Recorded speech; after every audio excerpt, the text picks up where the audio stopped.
We're here today to hear from members of staff and students that are involved in the Miscarriage of Justice Review Centre here at the School of Law.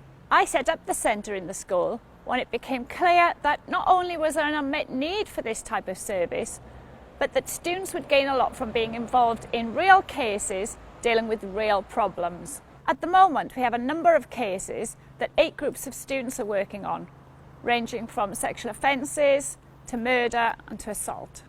The students, with the help of staff, reinvestigate these cases where there is alleged to have been a miscarriage of justice. What the students are doing is looking for fresh evidence in the hope of overturning a conviction.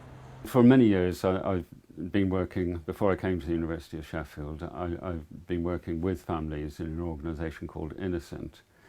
It still continues to meet regularly, and we still do much the same kind of work in Innocent, and that means meeting a lot of family members who come regularly.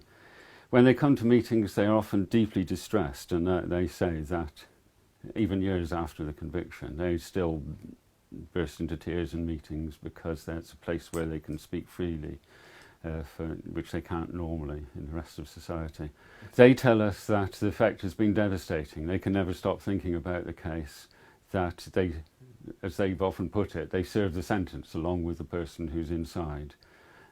And whole families are doing that. It's a really frightening, the way that it affects families. Unless people come into contact with and really understand and have a direct relationship to a miscarriage of justice case, people are very reluctant to even think that it happens. They don't, I think, as one person involved in a miscarriage of justice case, who used to be a police officer himself, said to me, I think that people just don't want to believe that the police can behave like that people can be so easily wrongly convicted, because it makes you feel insecure in life. If some terrible thing happened to you, you were arrested mistakenly and charged with an offence, then you might easily be convicted of it. We don't want to go around spending our daily lives thinking that would happen. So really, the more impact we can get, the more of this impact of the devastating effect we can get across to people, the more people might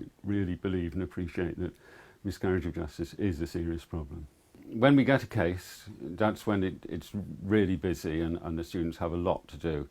First of all the material's got to be gathered, so we may have to go off somewhere and collect it, or we may have to get it sent to us in parcels. It's usually a lot of material because these cases have been through quite a lot of stages. They've already been to the appeal court, they've probably been to the Criminal Cases Review Commission already once, and all that has generated more paperwork, so it's boxes and boxes of stuff. We then scan all that, and it's a lot of work, but we scan it all in so we can deal with it electronically. And then we get very familiar with the case and decide what leads we think are worth following up, and we will also go and visit our client, who's normally in prison, spend quite a long time with them discussing it in detail. It's amazing what comes out of these visits, really interesting and worthwhile. We may visit scenes of crime if we think that's worth doing. We may even interview witnesses, and then we may attempt to get further disclosure of material from the Crown Prosecution Service. And then when we've done all that and written it up as reports and liaised with lawyers, we hopefully put forward a detailed application to the Criminal Cases Review Commission on behalf of our clients. When I started working at the Miscarriages of Justice Review Centre, I thought that a wrongful conviction was just when someone was convicted of a crime that they didn't commit.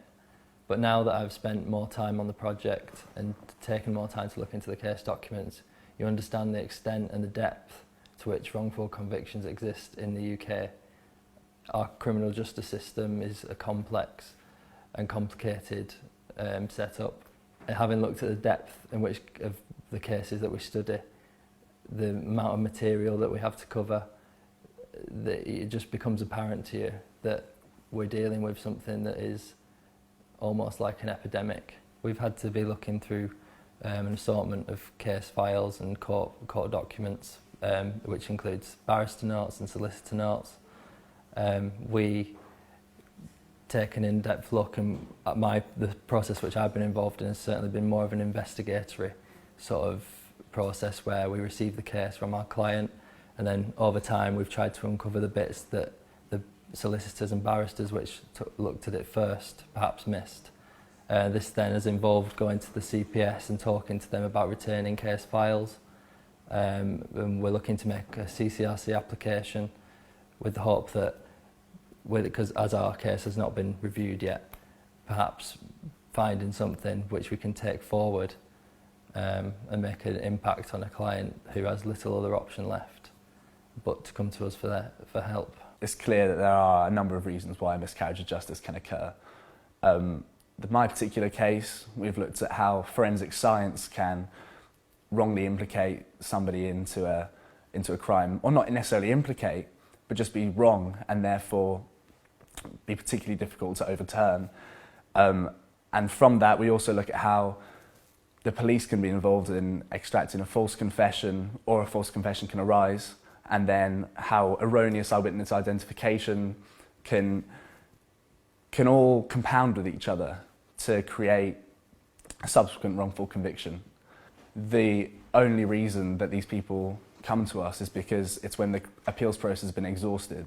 So it becomes unfeasible for lawyers and solicitors and barristers to take on these cases when they already have a huge workload.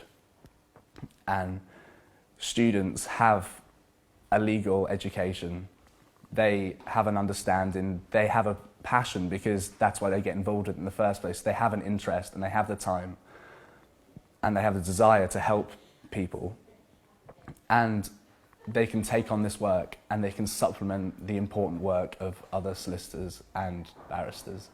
The implications for convicting potentially innocent people is that we could be heading towards a dystopian society where anybody at any time could be snatched off the street for a crime that they didn't commit on the most minor piece of evidence that links them to a particular crime.